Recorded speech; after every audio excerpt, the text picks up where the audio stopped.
vamos a estar revisando varias enseñanzas, parábolas de Jesús,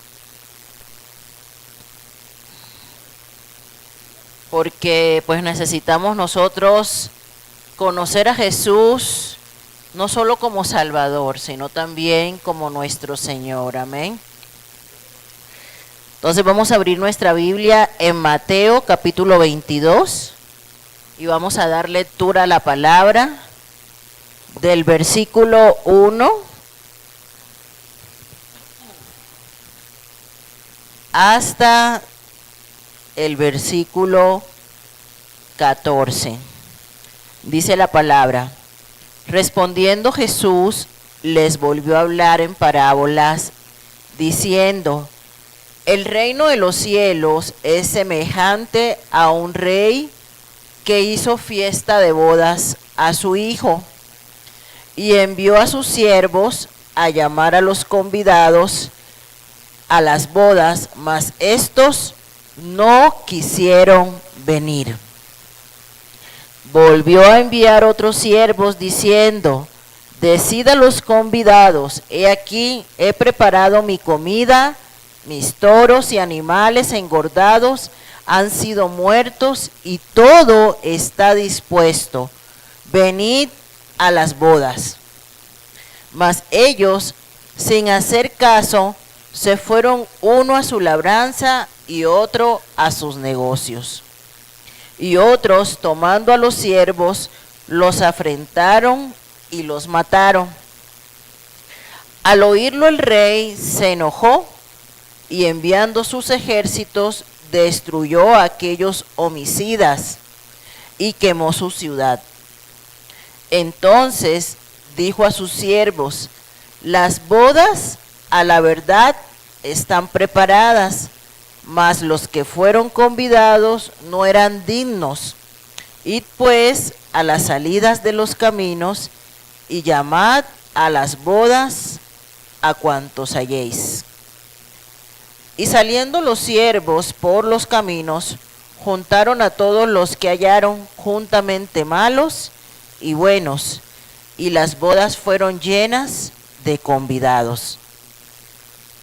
Y entró el rey para ver a los convidados y vio allí a un hombre que no estaba vestido de boda.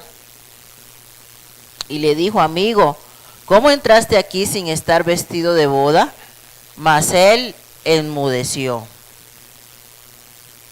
Entonces el rey dijo a los que servían: atadle de pies y manos y echarle en las tinieblas de afuera, y allí será el lloro y el crujir de dientes, porque muchos son llamados y pocos los escogidos. Fíjense, esta es una parábola que habla acerca de una fiesta de bodas. Pero necesitamos comparar lo que dice esta parábola con otra parábola que está en Lucas. Y ambas parábolas nos hablan de una fiesta de bodas.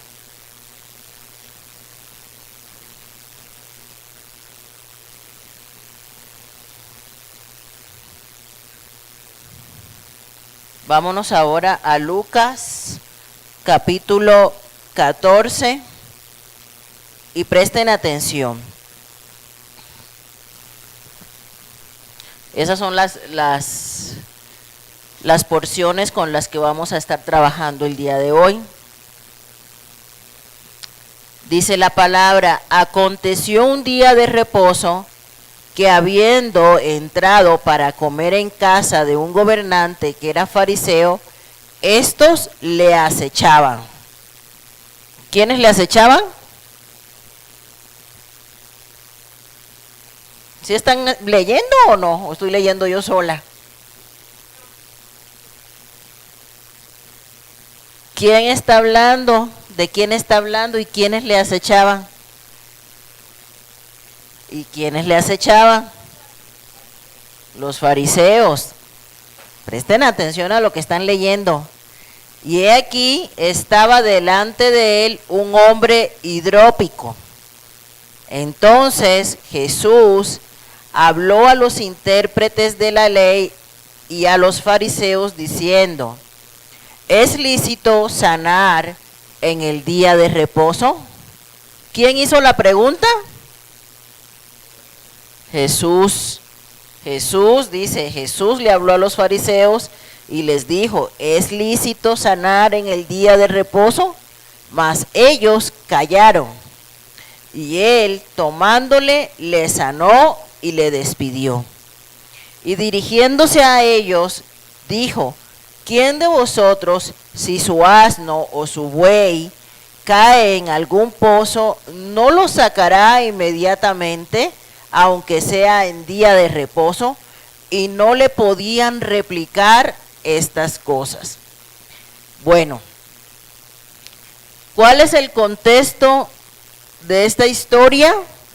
Pues que tuvo lugar un día de ¿qué? De reposo. Eso es importante que lo tengamos en cuenta. Esto sucede durante un día de reposo. Y esta historia continúa en el versículo 7. Nosotros tenemos que tener en cuenta algo, y es que anteriormente la Biblia no estaba dividida ni en capítulos ni versículos, eran rollos. Entonces, cuando nosotros vamos a estudiar la palabra de Dios, tenemos que tener en cuenta todo el contexto, desde dónde viene la idea que nos quiere el Señor enseñar, porque aunque en nuestra Biblia ahí hay un título, ¿sí? Todo esto está dentro del mismo contexto, aunque está dividido. Arriba dice Jesús sanó en hidrópico y abajo dice los convidados a las bodas, ¿sí?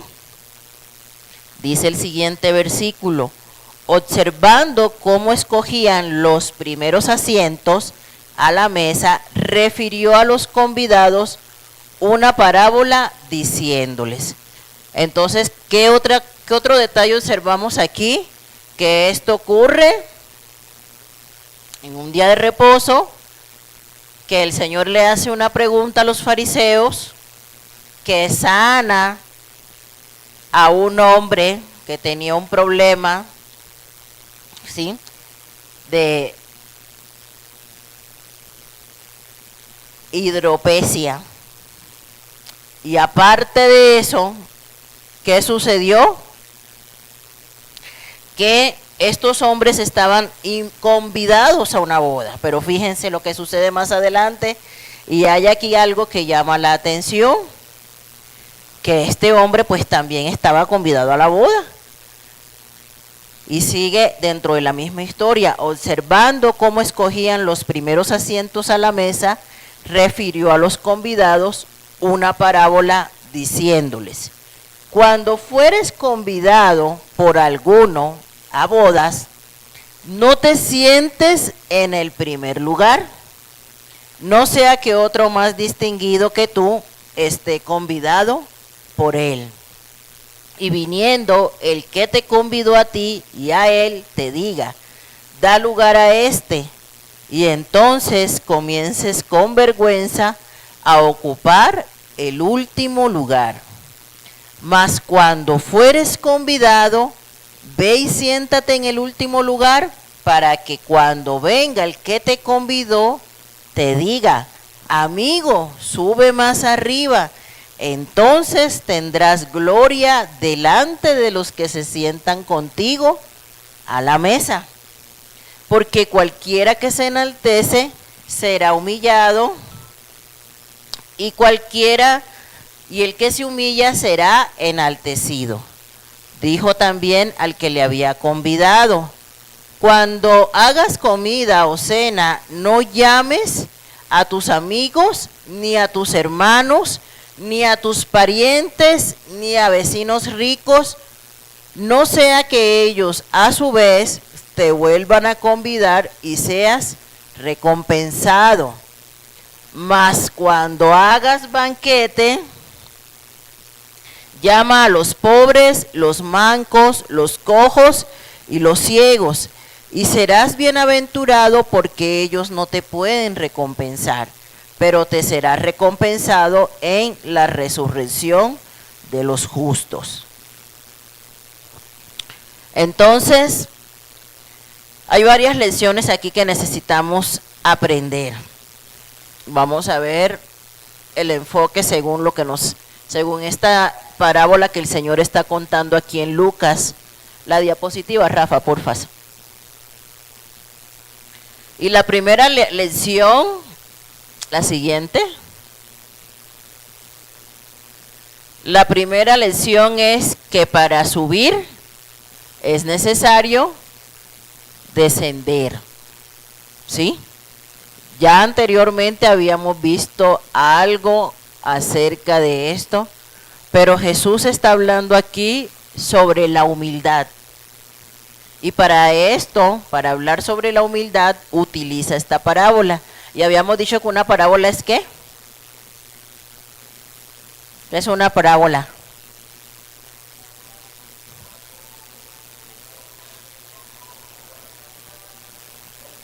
¿No? Una parábola es una enseñanza espiritual a partir de un ejemplo de la vida cotidiana. Así, sencillo. Una enseñanza espiritual a partir de un ejemplo de la vida cotidiana. Eso es una parábola. Y Jesús, esto que contó aquí, es una parábola, es una historia cotidiana, ¿sí? Que él trajo a su mente, porque pues eso no estaba ocurriendo realmente, eso es algo que Jesús, es como una historia, pero es algo que en la realidad ocurre, que a veces las personas, ¿sí?, reciben una invitación y van y se sientan en la mesa de honor, ¿verdad? Y hoy en día vemos tantas historias y así ocurre realmente, así ocurre. O vemos muchas veces así en las redes sociales, ¿no? Cuando critican porque alguien que fue invitado a una boda y fue vestido de blanco, ¿no? Por ejemplo, ¿no? Y la critican a la mujer, ¿verdad? Porque se le ocurrió ponerse un vestido blanco para ir a una boda, ¿no? Entonces, son situaciones que vemos, ¿no?, en la vida cotidiana. Pero bueno, si a partir de esos ejemplos de la vida cotidiana nosotros queremos resaltar una enseñanza espiritual, en esta historia que Jesús contó, básicamente lo que Él quiere enseñarnos es acerca de la humildad. Que no nos pongamos nosotros en primer lugar antes que nadie, porque la palabra lo que nos enseña es que Jesús, ¿sí?, hablando del Rey de Reyes y Señor de Señores, dejó su cielo de gloria y se humilló hasta lo sumo, siendo en forma de hombre, no escatimó el ser Dios, ¿sí?, y se hizo semejante a los hombres. Esa fue una forma como Jesús se humilló, porque Él dejó su gloria para hacerse semejante a los hombres, dice la palabra. En cambio, nosotros a veces queremos gloria que solamente le pertenece a Jesús. Cuando Jesús está hablando de que había uno más digno de ocupar el lugar de honor en la mesa que todos los demás, pues ese más digno que todos los demás de ocupar el lugar de honor en la mesa es Jesús. Jesús es quien debe ocupar el primer lugar en la mesa, antes que cualquier otro invitado. ¿Sí? Antes que cualquier otro invitado. Jesús es el más distinguido. Jesús es quien debe estar ahí en primer lugar. Sin embargo, hay personas, ¿sí?, que quieren robar la gloria que solo le pertenece al Señor, ocupando los primeros lugares. Cuando nosotros actuamos como los fariseos y hacemos las cosas para ser vistos por los hombres, ¿sí? Estamos robándole la gloria que solamente le pertenece al Señor. Incluso cuando nosotros nos creemos superiores a los demás, ¿sí? Es una forma de desagradar al Señor, porque la palabra dice, nadie tenga mayor concepto de sí del que debe tener. ¿Quién aquí es mayor que todos los demás? Yo pregunto. Nadie. Nadie. Siempre se los he dicho y se los vuelvo a repetir. Al pie de la cruz, el terreno es plano. Y ciertamente, aunque todos cumplimos diferentes funciones, no hay ninguna función que sea más importante que todas las demás. Todos ante los ojos del Señor tenemos el mismo valor. ¿Y por qué? Dirán algunos, ¿por qué usted dice eso? Pues porque todos fuimos comprados al mismo precio, a precio de la sangre de nuestro Señor Jesucristo. Ese es nuestro precio, el precio de la sangre de Jesús. No estaban unos en oferta, no estaban otros en rebaja, no estaban unos en promoción. No, la palabra dice que Él nos compró a todos a precio de sangre.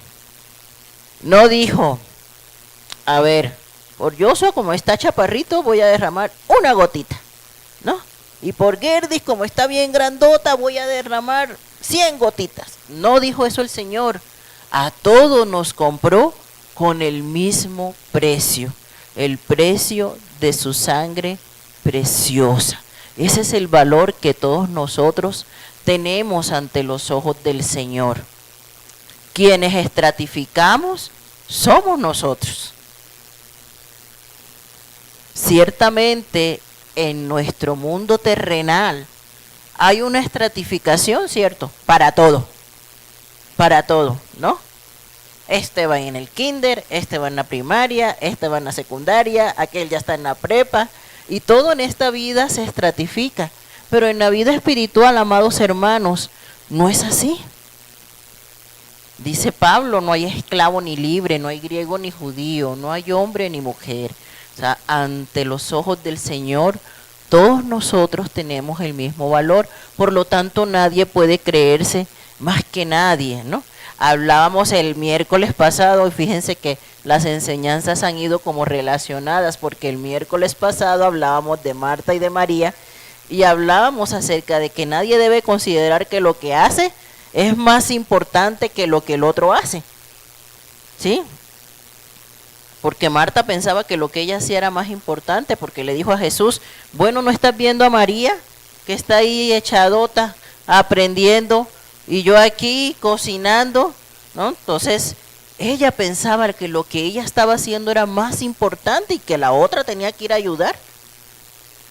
Sin embargo, el Señor le dijo, ella ha tomado la mejor parte. Y ahora, en esta lección de hoy, el Señor nos dice, nadie tiene más valor que otro. Por todos mis hijos yo derramé la misma sangre, amén. Por lo tanto, entre nosotros debe haber una relación de humildad. Somos hermanos, hijos del mismo Padre.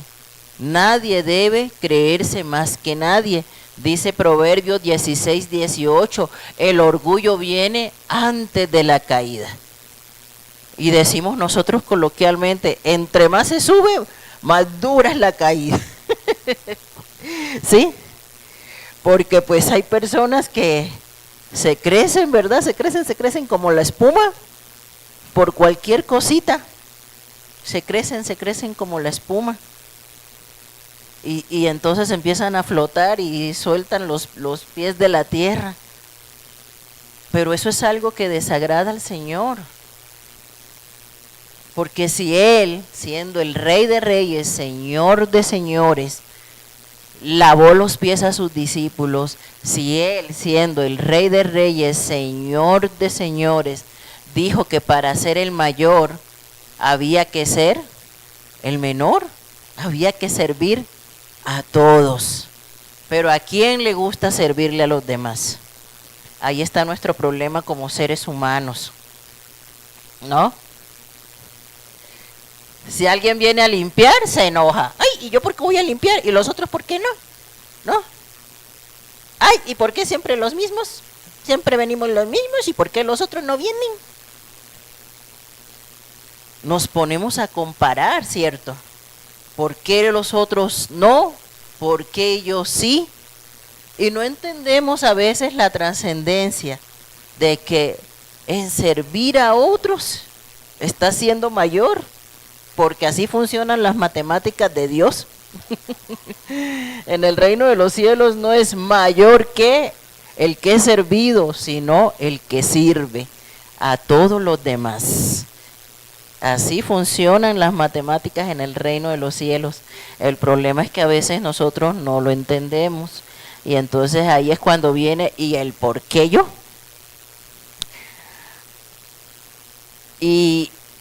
Pero cuando nosotros servimos, amados, si lo vemos a la luz de la palabra, Jesús se humilló, pero Jesús murió, resucitó y fue exaltado, ¿cierto? Si vemos la historia, por ejemplo, de un José, a José lo vendieron como esclavo, José estuvo preso y de estar preso pasó a ser el segundo, el gobernante de todo Egipto después del faraón. Entonces, ¿cuál es la lección, amados? Que para subir hay que empezar desde abajo. Que usted no puede aspirar a estar arriba cuando usted no ha pasado el proceso de Dios. El proceso de Dios para ser exaltados es primero ser humillado. Y eso lo vemos en la mayoría de los personajes bíblicos. Moisés fue un conquistador, pero antes de ser ese conquistador, tuvo que pasar 40 años en el desierto. Gedeón fue un juez, pero antes de ser juez fue un cobarde que escondía la comida de los madianitas. Todos,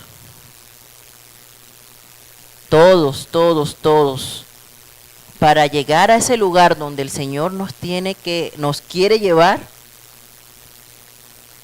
tenemos que pasar por ese proceso donde tenemos que aprender a ser siervos. ¿Por qué? Porque si una persona es puesta en un lugar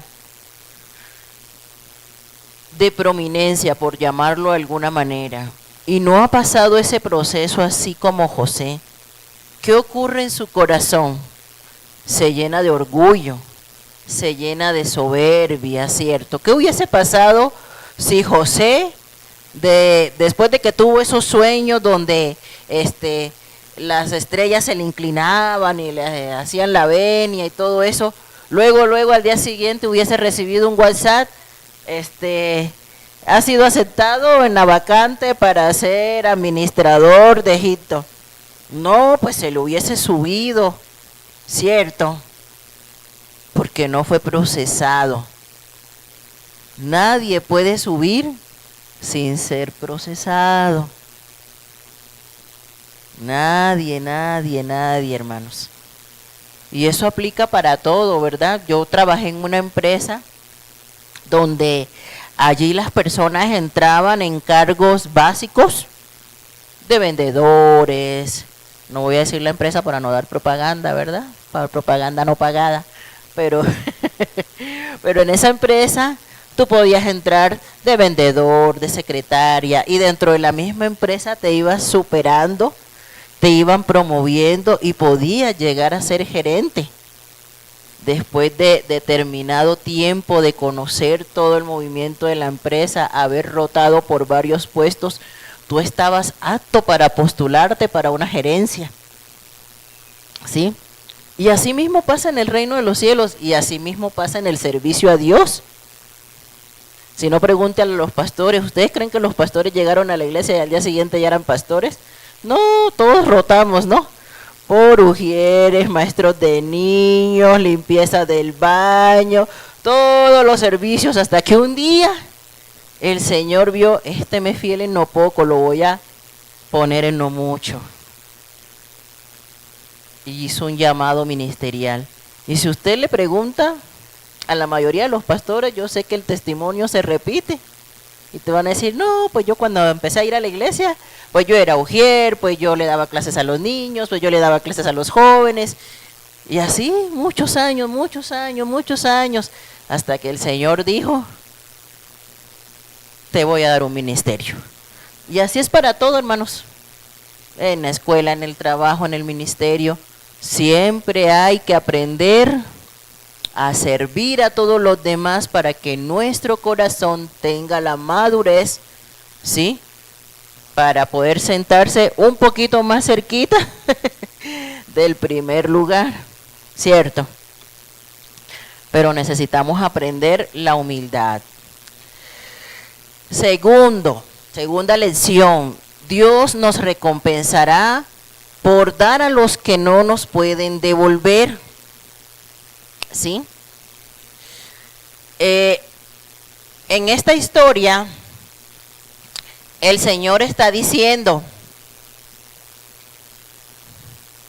dijo también al que le había convidado, cuando hagas comida o cena, no llames a tus amigos, ni a tus hermanos, ni a tus parientes, ni a tus vecinos ricos, no sea que ellos a su vez te vuelvan a convidar y seas recompensado. Mas cuando hagas banquete, llama a los pobres, a los mancos, a los cojos y a los ciegos.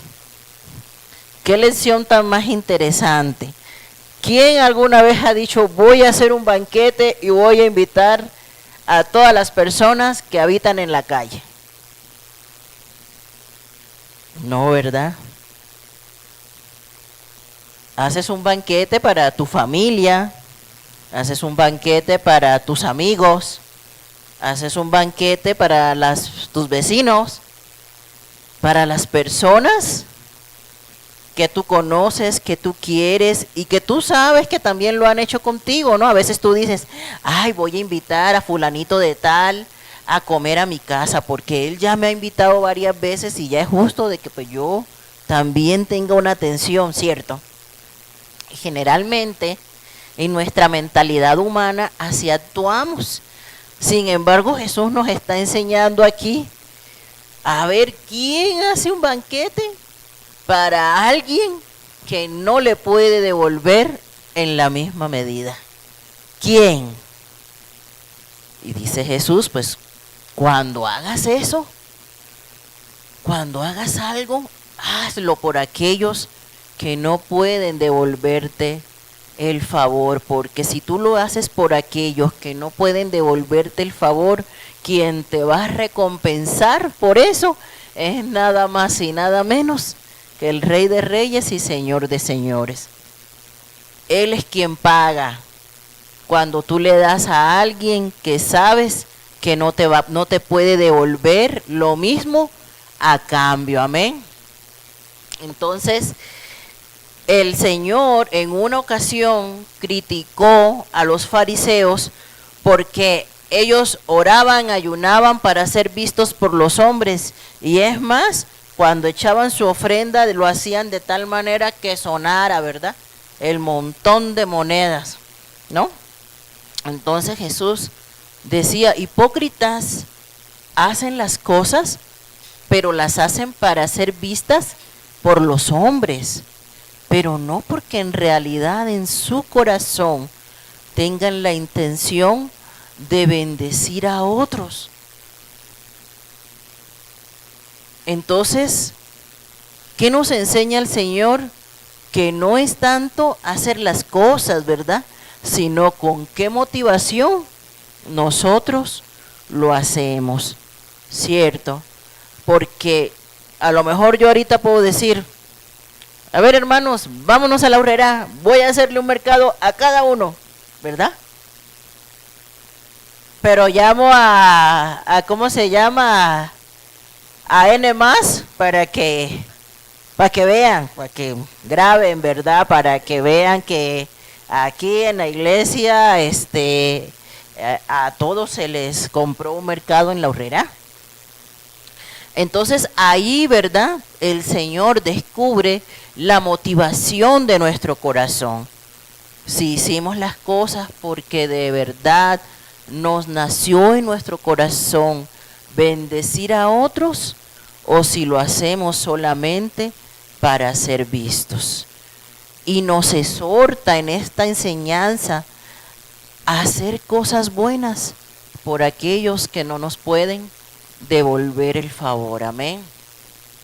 Las buenas obras de hoy son las semillas que sembramos y ellas nos producirán una gran cosecha en el día de la resurrección, porque el Señor es quien está tomando nota de todo, ¿verdad? Dice Él en su palabra, yo tuve hambre y me diste de comer, tuve sed y me diste de beber, estuve desnudo y me vestiste. ¿Cuándo, Señor, hice eso? Por tanto, lo hiciste con uno de mis pequeñitos, a mí me lo hiciste, dice el Señor. Amén. La tercera lección, los que rechazan el banquete que Dios ofrece, siempre tienen un pretexto. Dicen por ahí, desde que las excusas se inventaron, nadie quedó mal. Nadie quedó mal. Vamos a leer la otra parábola, es la parábola de la gran cena.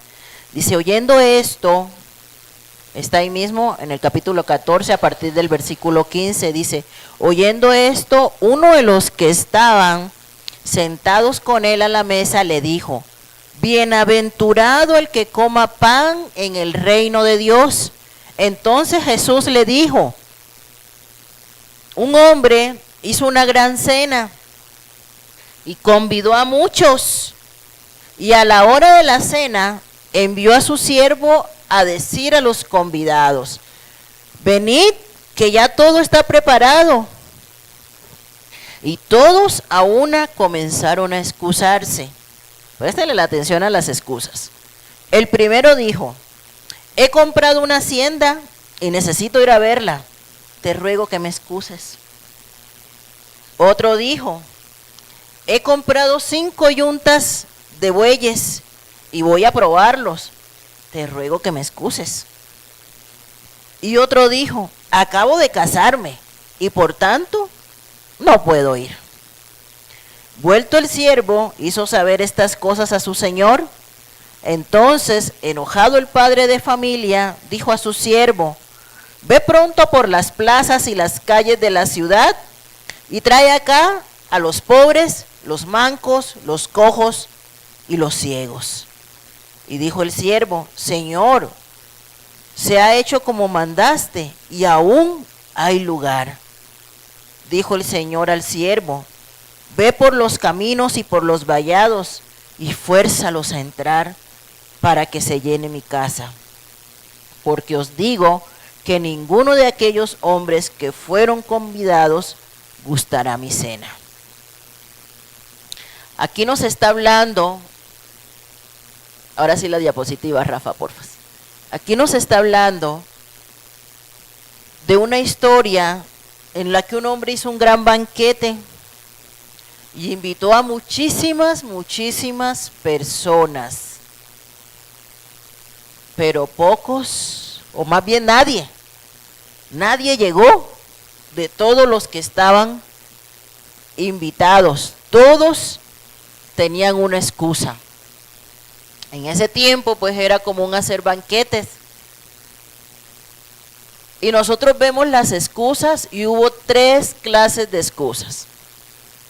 Una fue de que había comprado una hacienda y que tenía que ir a verla. La pregunta aquí es, ¿quién compra una hacienda sin haberla visto? ¿Cómo se ve que era una excusa, verdad? Porque ¿quién compra una hacienda si no la ha visto todavía? Este hombre dijo que había comprado una hacienda y que necesitaba ir a verla. Pues ya que él iba a ver, si ya la compró, perfectamente podía haber ido, ¿verdad? El otro dijo que por los negocios que había comprado 5 yuntas de bueyes y tenía que ver si funcionaba. Misma pregunta. ¿Quién compra unos bueyes sin saber si funcionan? Eso se ve antes de comprar los bueyes, ¿no? Entonces, ¿qué era lo que iba a ver? Pues nada, puras excusas, ¿no? Y el otro dijo que por sus relaciones personales, que se había acabado de casar y que por eso no podía ir. Pues no se podía ir con todo y a esposa para la boda, si estaba invitado. Excusas, ¿verdad? Pero hoy día, esa cena, amados hermanos, representa el reino de los cielos, ese gran banquete que el Señor tiene preparado para todos los que lo han aceptado en su corazón y han vivido, ¿sí?, toda la vida honrándole, no solo como Salvador, sino como Señor. Sin embargo, así como los convidados a esta gran cena, hoy día vemos que las personas también tienen muchas excusas para no buscar de Dios. Aquí les puse un ejemplo bien bonito que encontré. Dice, mira, demasiado joven para pensar en Dios. Hay gente que dice, no, pues yo estoy muy joven, cuando yo esté viejito, que ya esté casi para irme de este plano terrenal, pues ya busco de Dios. Otros, demasiado autosuficiente para pensar en Dios. Otros dicen, no, pero pues yo tengo trabajo, casa, carro, yo no necesito de Dios. Y mucha gente así piensa, yo no necesito de Dios. Otros dicen, demasiado feliz para pensar en Dios. Pues estos están aparentemente bien, no tienen problemas, una familia estable, un matrimonio armonioso. Y dicen, yo buscar a Dios, ¿para qué? Si mi vida todo está bien, ¿para qué? Otros dicen, demasiado ocupado para pensar en Dios. No, pues es que el trabajo, los hijos. No.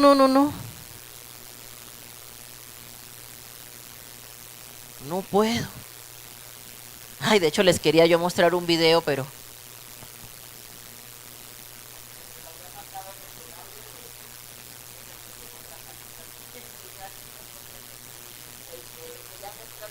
acerca de esto precisamente. Pero bueno, después se los mando al grupo para que lo vean. Demasiado cansado, dice el otro, para pensar en Dios. Cansado. Imagínense, cansado para pensar en Dios.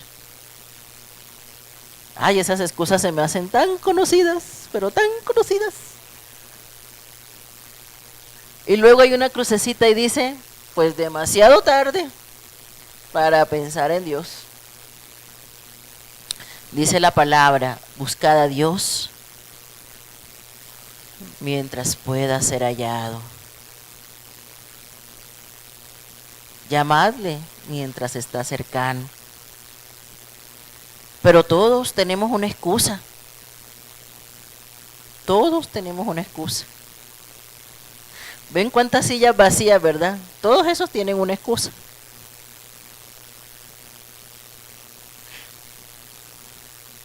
Algunos realmente por motivos de fuerza mayor, ¿no? Hay que ser también sinceros, por motivos de fuerza mayor, ¿no? Ahorita algunos están trabajando, otros están en cama. Pero hay unos que no tienen ninguna excusa, pero sin embargo no tuvieron tiempo para Dios. Y todos nosotros en algún momento hemos tenido una excusa. Porque tampoco voy a mirar para afuera, ¿verdad? Todos en algún momento hemos tenido una excusa para no buscar a Dios.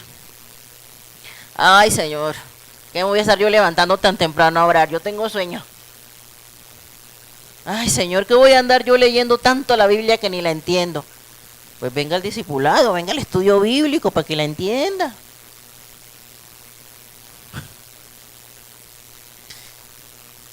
Pero tenemos tantas excusas para no buscar del Señor, tanto los que están afuera como los que están adentro.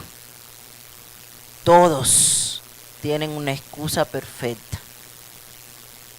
Los que están afuera tienen una excusa para no acercarse. Y los que están adentro tienen una excusa para no consagrarse. Ay, no, pastora, es que miren, ahora que se mudaron la iglesia, me queda más lejos, tengo que caminar, es muy noche. Ay, Señor, puedo hacer un libro con todas las excusas.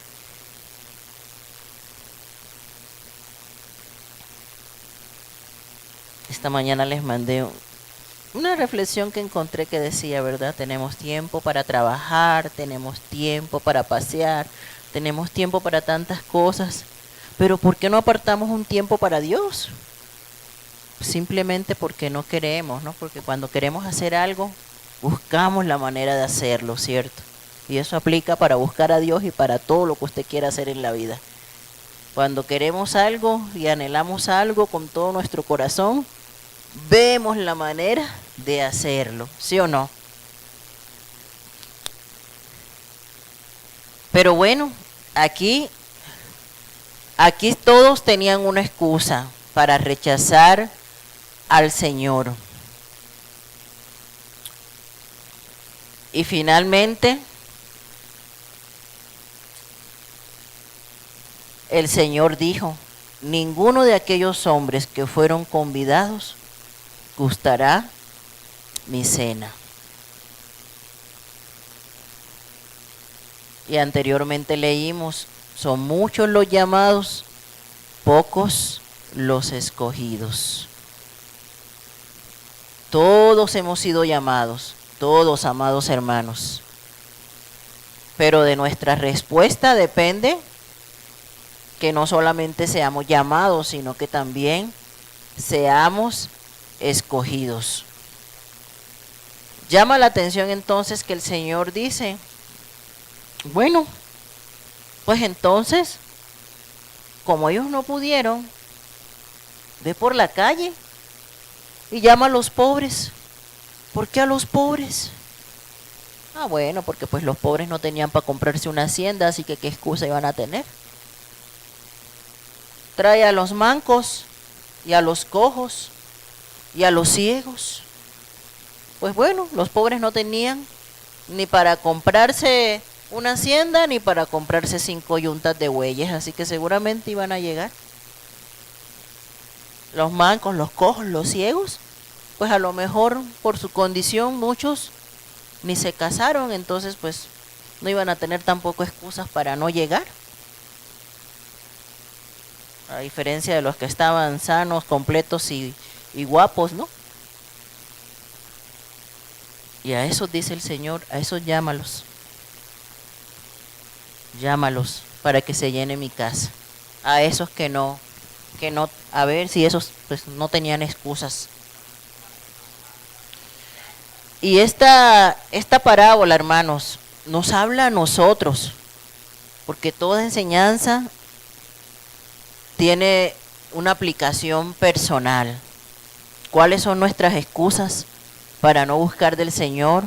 ¿Cuáles son nuestras excusas para no aceptar el llamado del Señor? ¿Cuáles son nuestras excusas para no hacer lo que a Dios le agrada? Pero en el contexto histórico en el cual el Señor enseñó esta parábola, Él está hablando al pueblo judío. El pueblo judío, ¿sí? Pues para ellos estaba preparada esa gran cena, ese gran banquete. Nada más y nada menos que la presencia de Jesús como hombre en medio de su pueblo, en medio de los judíos. Pero ellos lo rechazaron. Ellos pensaban que por ser hijos de Abraham, que porque sus padres eran Abraham, Isaac y Jacob, ellos iban a ocupar los primeros lugares en el cielo. Ellos pensaban eso. ¿Se acuerdan?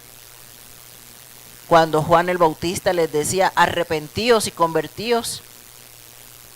Y les decía, pues ¿quién les enseñó a ustedes que por ser hijos de Abraham se van a librar de la ira venidera? ¿Quién les enseñó eso? Porque ellos pensaban que ellos ya, por eso ya tenían su lugar ganado. Su visa, ¿de cuántos dólares que quedó? Autorizada. Y no fue así. Entonces el Señor dijo, bueno, llama a los pobres, a los mancos, a los ciegos. Esos somos los gentiles. Porque para ellos estaba preparada ese gran banquete. Amén. La siguiente.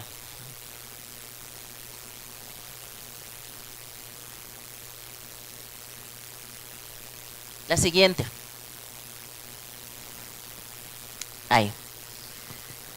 Vamos a ver ahorita, ahí mismo en Lucas, capítulo 14, del 25 al 35. Dice, lo que cuesta seguir a Cristo.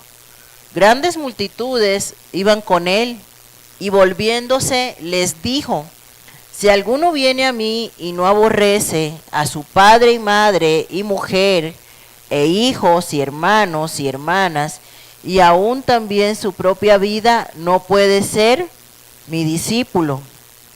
Y el que no lleva su cruz y viene en pos de mí, no puede ser mi discípulo.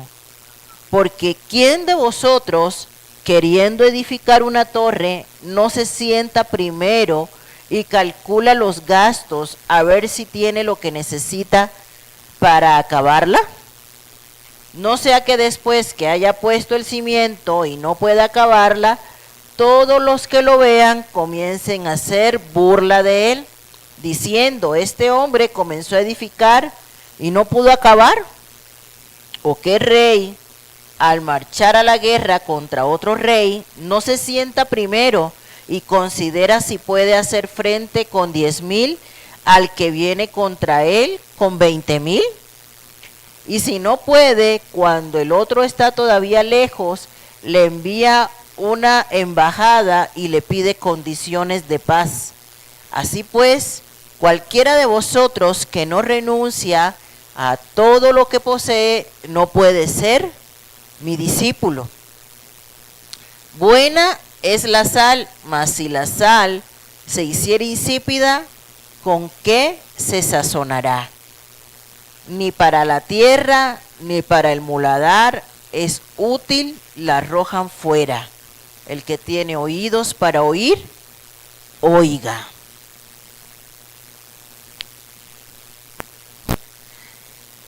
Aquí, ¿cuál es el contexto histórico de esta enseñanza sobre lo que cuesta seguir a Cristo?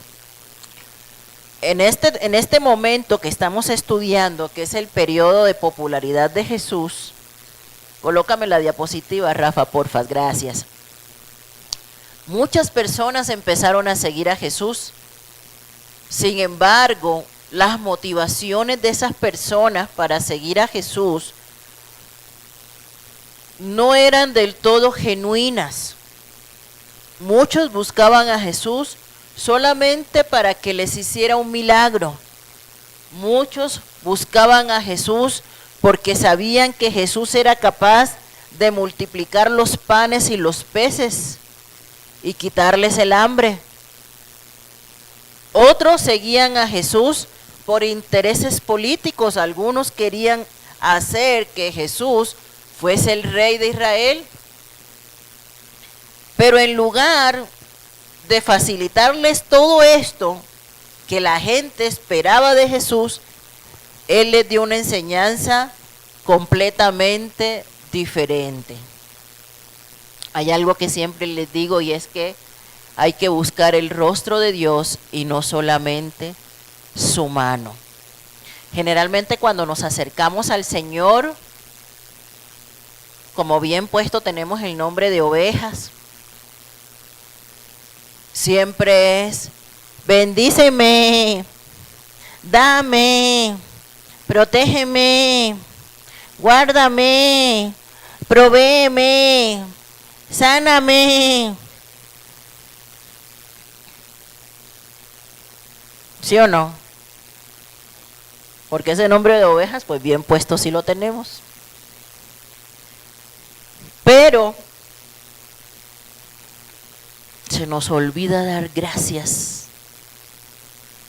Se nos olvida glorificar y exaltar el nombre de nuestro Dios, porque Él es digno de toda alabanza, aunque no tengamos nada.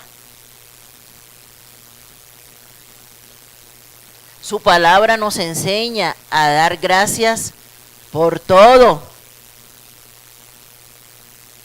Pero muy pocos en el momento del desierto dicen: Señor, gracias por este desierto, gracias por esta prueba, gracias porque hoy no tengo para comer.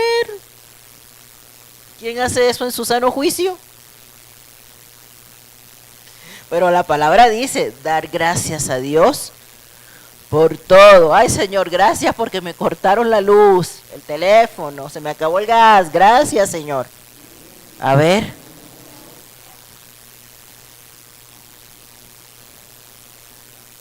Pero ¿por qué tenemos que dar gracias?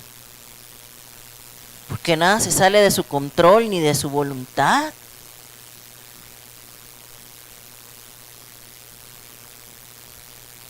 Y de repente, ¡pum!, pues te tienen que cortar la luz para que no seas tan olvidadizo.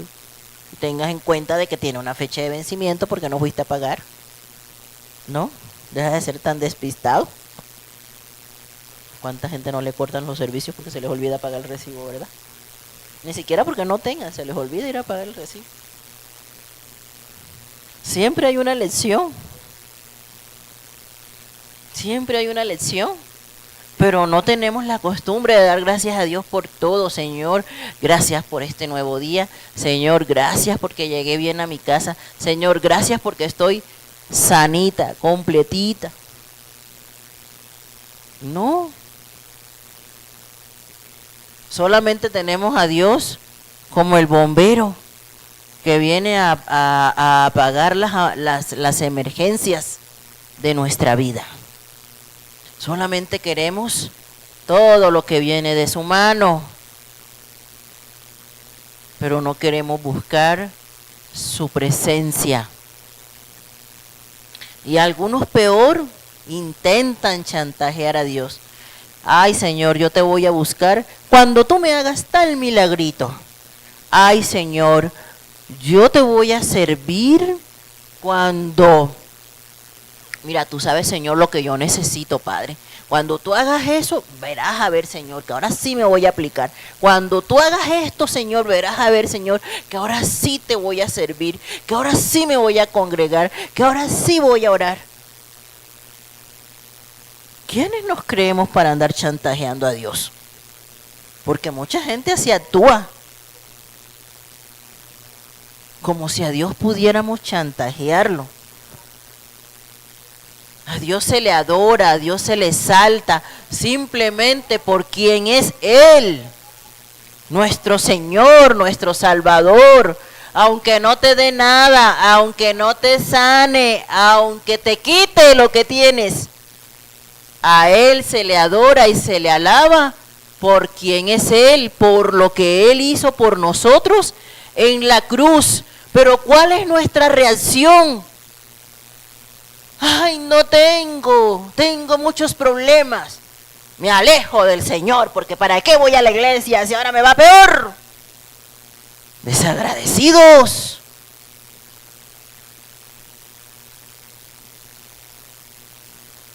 Ay, ¿para qué voy a la iglesia? Mira lo que me acaban de diagnosticar.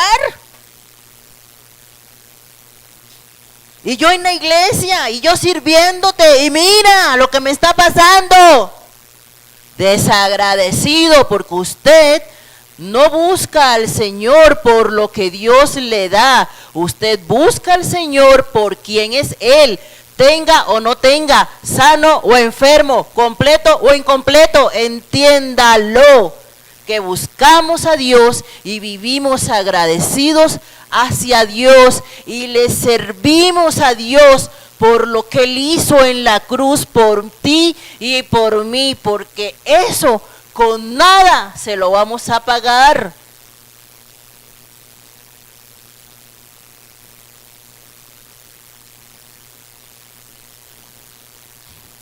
Pero somos unos desagradecidos.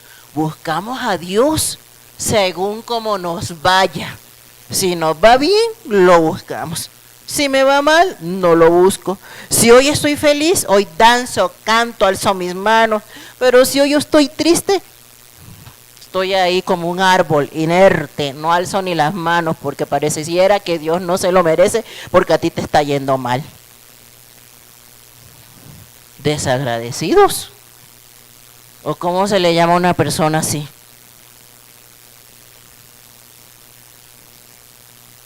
Tenemos que entender que buscamos a Dios, que Él es digno de toda alabanza, que Él es digno de toda exaltación, no importando nuestras circunstancias. Y eso es algo que pasan los años y seguimos en la vida cristiana y no terminamos de entender. Porque el día que me va mal, hasta se enojan con Dios.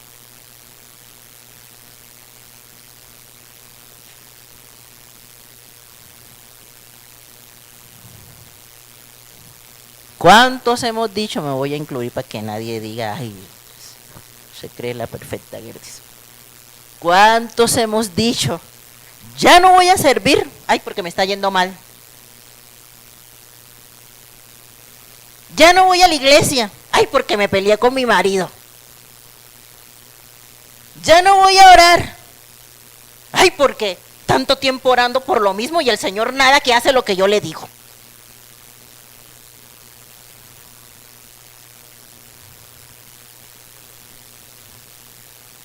¿Quién te dijo a ti? ¿Quién te dijo a ti que Dios tiene que hacer lo que tú le dices?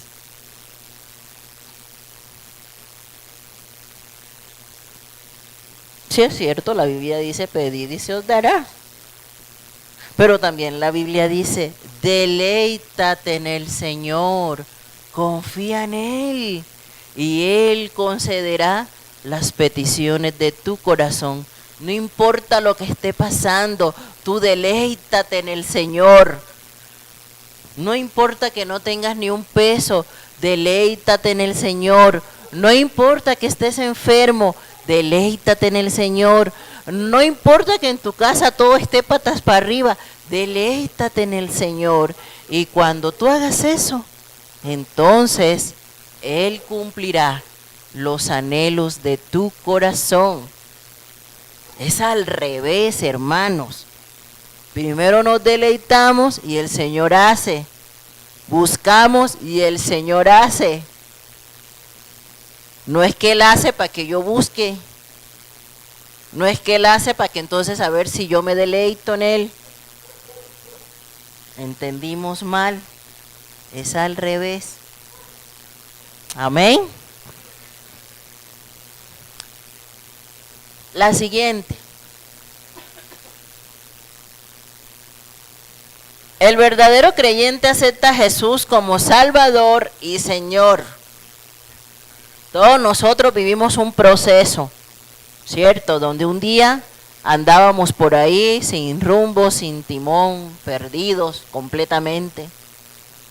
Y alguien nos habló del Señor. Vinimos a la presencia de Dios porque el Espíritu Santo nos redarguyó de pecado. Y aceptamos nuestra necesidad de Dios. Nos arrepentimos de corazón. ¿Qué es arrepentirse? ¿Sí saben qué es arrepentirse? ¿Ah? ¿Qué es arrepentirse? ¿Qué es arrepentirse, Florentino?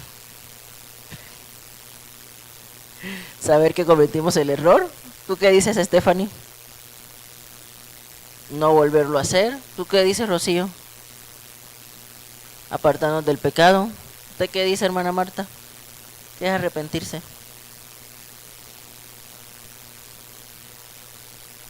Reconocer que hicimos mal. Bueno, arrepentirse, hermanos, es dejar atrás el pecado, pero no solamente eso. No es solamente dejar atrás el pecado. Vamos a suponer que esto es el pecado. Y yo ando con mi pecado, ¿verdad? Bien contenta con mi pecado. ¿Sí? Un día me arrepentí y dejé el pecado. No sé ni qué hay ahí, pero si se rompió, se rompió. Un día dejé el pecado, pero eso no es suficiente. Yo tengo que dejar el pecado atrás y volverme a la cruz. Porque eso es lo único que puede hacer que yo no vuelva a hacer esto. ¿Cierto? Porque cuando ya yo dejé este bulto, ¿cierto? Ese asunto ya quedó en manos del Señor y Él se encarga de limpiarme, de purificarme, de santificarme por medio de su Espíritu Santo, porque Él dice que cuando Él fue a la cruz, Él clavó en la cruz el decreto que me condenaba, y ahí están todos los pecados de toda la humanidad en esa cruz. Entonces, arrepentirse es darle la espalda al pecado, pero volvernos a Dios. Amén. Porque Él es el único que puede hacer que yo no vuelva otra vez atrás. Y cuando yo dejo el pecado, busco al Señor, el Señor, le pido perdón, Él me perdona, ¿cierto?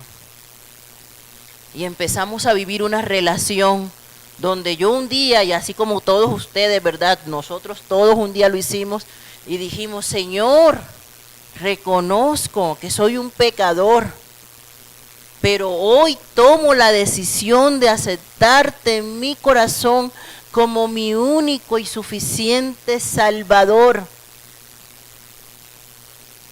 Amén. Y el día que nosotros hicimos eso, empezó una relación, un compromiso entre el Señor y nosotros. El día que nosotros hicimos esa oración de fe, es como cuando los novios se comprometen. Nos comprometimos, el Señor y yo. ¿Yo a qué? A honrarle como mi Señor y mi Salvador, a amarlo, a respetarlo, a servirle. ¿Y Él a qué? También a protegerme, a proveerme, a cuidarme. Hicimos un compromiso los dos. Ese día que yo le acepté como mi Salvador y Él me adoptó como su hija, amén.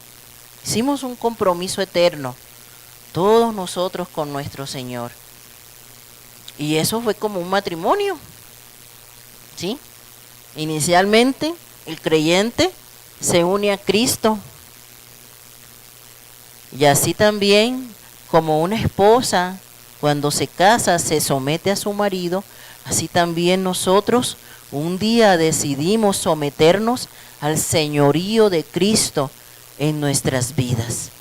Así como una esposa dice, tú vas a ser el único hombre en mi vida, así también nosotros un día dijimos, tú vas a ser mi único Salvador, el único que va a ocupar el trono de mi corazón, vas a ser tú, Señor. Amén. Y así como cuando un hombre y una mujer se casan, y ese pacto es hasta que la muerte los separe, así también nosotros estamos unidos por Cristo, pero más que un matrimonio terrenal, porque nosotros estamos unidos con Cristo por toda la eternidad. Y dice la Biblia, ¿verdad?, que las arras de nuestro amor, como quien dice, ¿no? Porque así dice la Biblia, ¿no? Las arras de ese compromiso es nada más y nada menos que su Espíritu Santo. El Espíritu Santo en nuestro corazón, porque así literal lo dice la Biblia, el Espíritu Santo son las arras, el Espíritu Santo morando en mi corazón es esa garantía, ese sello de que soy propiedad de Cristo.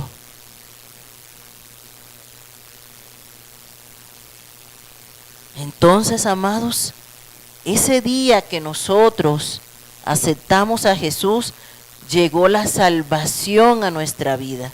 Y la salvación es algo tan serio como lo es un matrimonio. No solamente es una simple oración que uno hace delante de toda la iglesia, es un compromiso serio con Dios para toda la vida. Y aunque no recibimos así un boleto físico que nos diga, bueno, con este boleto guárdelo bien, no lo vaya a perder porque con esto se va para el cielo. No recibimos eso, ¿verdad? Pero recibimos al Espíritu Santo en nuestro corazón, que es la garantía de que nos vamos con Él. Amén. Entonces, nosotros, amados, tenemos un compromiso donde no solamente tenemos que reconocer a Jesús como Salvador, sino también como nuestro Señor, como nuestro dueño, porque muchas creencias creen en Jesús, estamos de acuerdo, y lo tienen como Salvador también, pero no todos viven como si Jesús fuera su Señor. Esa es la gran diferencia. Muchos lo tienen como Salvador, pero no todos lo tienen como Señor. Y para que nosotros podamos decir, Señor, realmente eres mi Señor, tenemos que hacer lo que a Él le agrada. Amén. No podemos decir que Él es nuestro Señor si no le obedecemos, si no le agradamos. Él es nuestro Señor porque nosotros nos sometemos a su voluntad. Él es nuestro Señor porque nosotros hacemos lo que Él quiere, no lo que nosotros queremos. Hemos sido comprados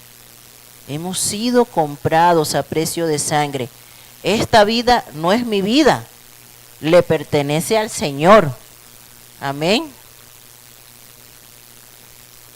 Es prestada, tiene una caducidad. Te la presto hasta tal día porque el Señor sabe qué día nos vamos a ir, ¿verdad? Es prestada. La vida es prestada, Tere, todos nos vamos a morir. ¿Sí? Es que me miras así, entonces creo que no me estás entendiendo, entonces por eso te aclaro. Es prestada, todos nos vamos a morir, ¿cierto? Hasta el día que Dios nos la preste. Todo es prestado, todo es del Señor. Los hijos no son nuestros, son del Señor. Los bienes tampoco. Es más, para pronto, ni siquiera los chiritos estos que tenemos puestos no son de nosotros, son del Señor. Todo le pertenece al Señor, porque Él es el dueño de todas las cosas y Él es el dueño de nuestra vida. Si una persona dice que es cristiano, pero Jesús no es su Señor, esa persona no es cristiana. ¿Estamos de acuerdo? Si una persona dice, yo soy seguidor de Cristo, pero no le obedece, esa persona no es cristiana. Es cristiano todo aquel que tiene al Señor no solo como Salvador, sino como Señor. No nos equivoquemos.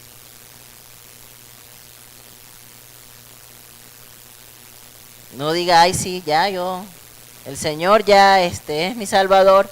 Pues sí, bueno, si es tu Salvador, tiene que ser también tu Señor. Y necesitamos obedecer su palabra, lo que su palabra dice, lo que al Señor le agrada. No lo que yo quiero, no lo que mi carne diga, no lo que yo piense, lo que al Señor le agrada. Nos guste o no nos guste, porque bueno, a veces no nos gusta lo que el Señor dice, ¿verdad? Y lo que al Señor le agrada.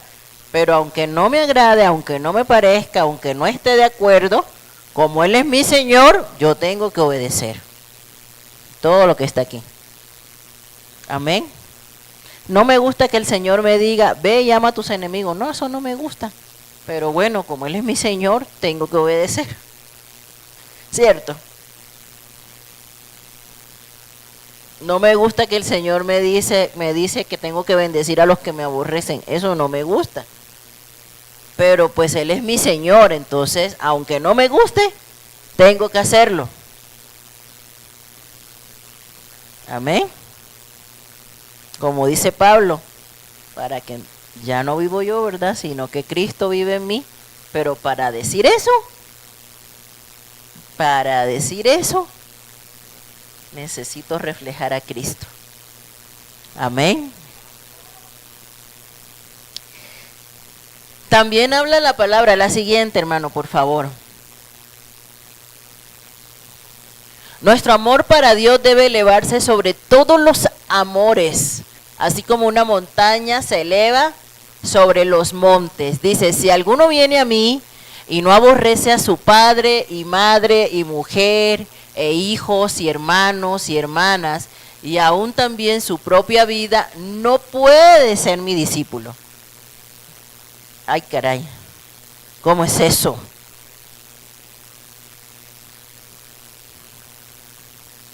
Si alguno viene a mí, no aborrece a su... Bueno, vamos a aclarar. Porque ya me están viendo con cara de que me quieren apedrear.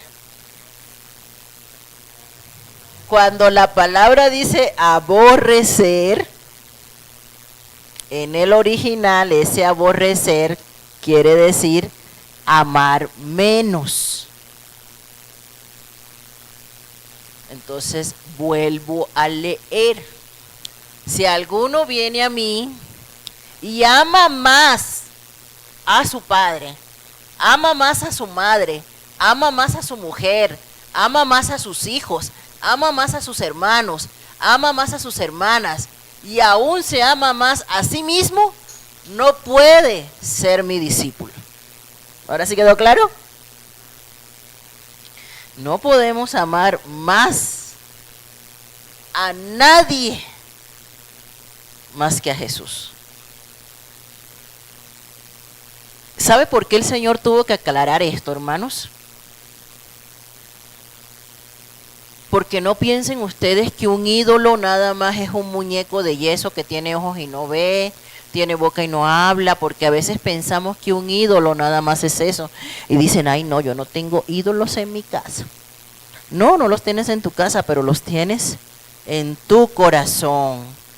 ¿Por qué? Porque tus hijos son tu tesoro más grande. Y muchas veces has dejado a Dios por tus hijos. Y muchas veces has inclusive pisoteado el nombre de Dios por tus hijos.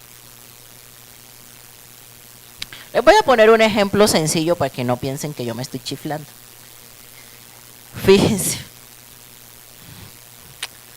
Una mamá cristiana, un ejemplo, yo sé que las mamás de aquí no hacen esas cosas. Una mamá cristiana, ¿verdad? El hijo le lleva una novia a la casa. Se encierra con la novia en el cuarto. El hijo le lleva la droga a la casa. Fuma droga por toda la casa. La mamá no le dice nada. La mamá deja que el hijo haga todo lo que quiere. Porque es su hijo, el consen. Sin embargo, la mamá sabe que esas cosas desagradan al Señor. Pero por no molestar a su hijo, que es su adoración, la mamá se queda calladita. Entonces, un ejemplo sencillo. En ese ejemplo, ¿será que esa mujer que se dice cristiana realmente quiere agradar a Dios o prefiere primero agradar a sus hijos? La respuesta es obvia, ¿verdad? Como Elí. ¿No? Hubo un hombre en la Biblia así también, que sus hijos pecaban, no les decía nada, porque pues eran sus hijos, luego se enojaban con él, luego se le iban de la casa, y prefirió desagradar a Dios que desagradar a sus hijos. Entonces, eso es un simple ejemplo.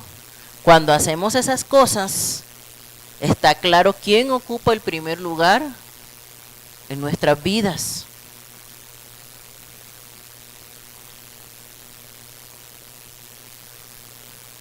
Su niño viene, agarra una leche, la riega aquí, por poner un ejemplo cualquiera, ¿no? Pero usted no le dice nada. El niño salta, brinca, tira los micrófonos, hace lo que le da la gana en la casa de Dios, pero usted no le dice nada. Porque, ay, pobrecito su niño, ¿cómo lo va a regañar? Está claro, ¿verdad? ¿A quién quiere agradar usted más que a Dios? Su hijo en su casa dice groserías, usted no le dice nada, usted se ríe. Porque, ay, mi niño. Entonces, está más que claro a quién ama más a usted. Usted le dice al Señor, no, Señor, yo no te puedo servir porque es que no, mis hijos, no puedo. Tengo que atenderlos. Primero mis hijos. Está claro quién ocupa el primer lugar en su vida. No sé si se pueda poner un video de YouTube, Rafa. ¿Se puede poner o no se puede? Sí se puede. Ah, bueno, ahorita les muestro para que un testimonio real, porque quería yo que lo vieran, pero ahorita se los muestro. De una mujer que ella misma en su testimonio decía, mis hijos ocupaban el primer lugar en mi corazón y por eso rehusé al llamado de Dios. Y ustedes van a ver lo que pasó. Pero no es para que se asusten ni nada de esas cosas. Simplemente a veces no entendemos que Dios es un Dios celoso. Y no importa que sea esposo o hijos, lo que sea. Yo puedo querer mucho a mi esposo. Yo puedo querer mucho a mis hijos. Pero es Dios quien tiene que ocupar el primer lugar en mi vida. Si, por ejemplo, yo complazco a mi esposo en algo que yo sé que a Dios no le agrada, entonces yo no le estoy dando el primer lugar a Dios. Por poner un ejemplo. ¿Sí estoy siendo clara? A esto se refiere la palabra cuando dice el que no aborrece. O O sea, nadie puede ocupar el primer lugar en nuestro corazón sino solo el Señor. A eso se refiere aborrecer. La siguiente dice también, llevar una cruz y seguir a Jesús significa negar nuestros deseos egoístas. Esto también ya lo habíamos estudiado antes, otro miércoles. Pero así como Jesús escogió el bienestar nuestro y no el de Él, así también, amados, nosotros tenemos que aprender a escoger el bienestar de los demás y no nada más el nuestro. Empezando por nuestra propia casa. Nosotros como hijos de Dios no podemos tener pensamientos individualistas ni egoístas. En una ocasión, un jovencito le preguntaba a mi esposo, pastor, ¿qué carrera estudiaré? Y me llamó la atención la respuesta que él le dio. Le dijo, pues estudia algo con lo que pueda glorificar el nombre de Cristo, pensando que el amor de Dios nos invita a bendecir a los demás.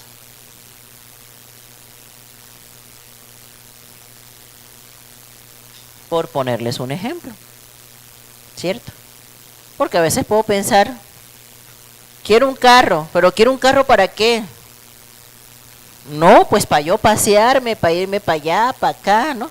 Yo recuerdo que antes nosotros teníamos un carro chiquitito, ¿no? Los que nos conocen de años, teníamos un carro chiquitito, pero bueno, en ese carro no sé cómo cabíamos, pero ahí cabíamos y dábamos ray. Y le decíamos al Señor, Señor, danos un carro más grande, porque luego está lloviendo, salen los hermanos con sus niños y no cabemos en este carrito. Y el Señor nos lo concedió. ¿Pero por qué? Porque todo lo que nosotros hacemos, hermanos, todo lo que nosotros le pedimos a Dios, no debe ser nada más para nuestro propio bienestar, sino también para bendecir a otros. Hay un hermano que me dice, ay pastora, yo quisiera tener un negocio. ¿Para qué, hermano? Para darle trabajo a los hermanos que no tienen, que están pasando necesidad. Téngalo por seguro que Dios se lo va a dar, hermano, porque conoce la motivación de su corazón. Así de sencillo funciona esto, hermanos. Necesitamos negarnos a nuestros deseos egoístas. Y el último punto, antes de decidir seguir a Cristo, debemos contar el costo. Hay muchos beneficios de seguir a Jesús, ya les hablé, ¿verdad? Cuando nosotros aceptamos al Señor hay un compromiso, no solamente de parte nuestra, sino de Él hacia nosotros, porque hay muchas promesas de parte de Dios para sus hijos, ¿cierto? ¿Como cuáles?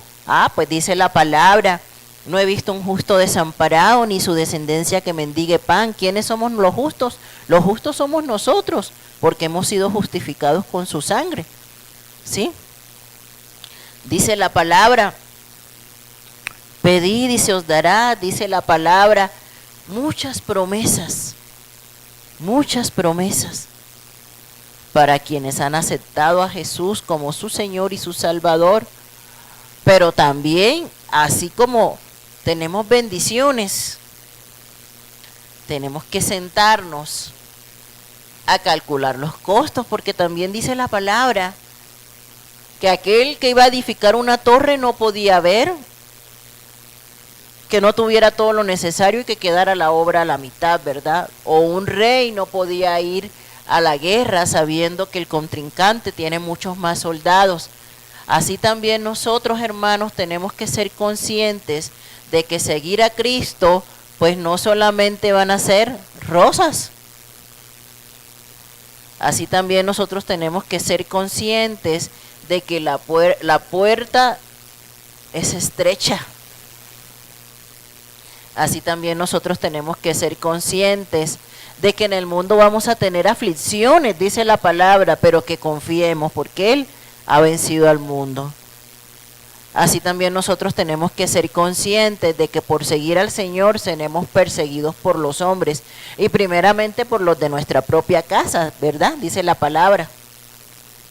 Así nosotros tenemos que ser conscientes de que tendremos tribulaciones, de que tendremos aflicciones, de que seremos perseguidos, de que seremos aborrecidos por causa del Evangelio.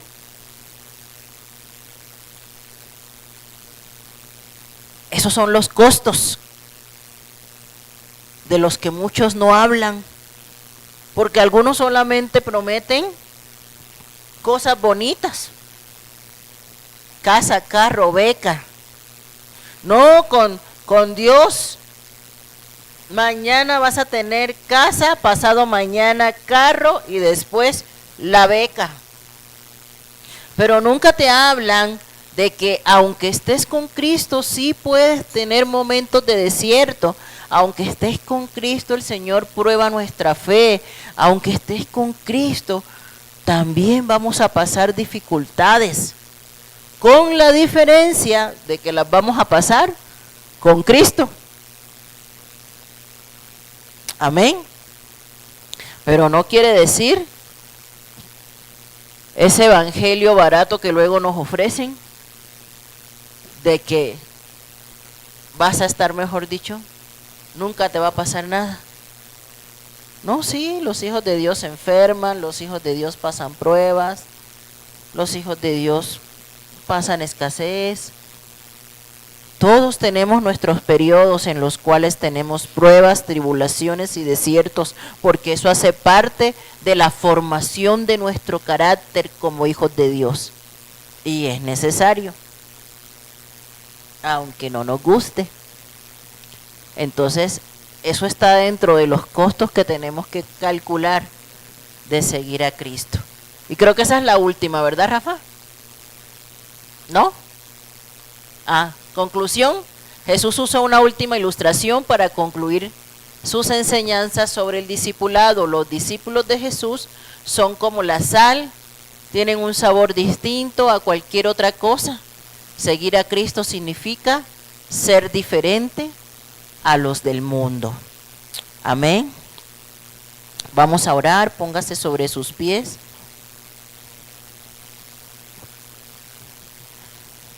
Padre amado, te damos las gracias, Señor, por tu palabra. Te damos las gracias, bendito Dios, porque hoy tú nos hablas, Señor, de lo que realmente es necesario para ser verdaderos discípulos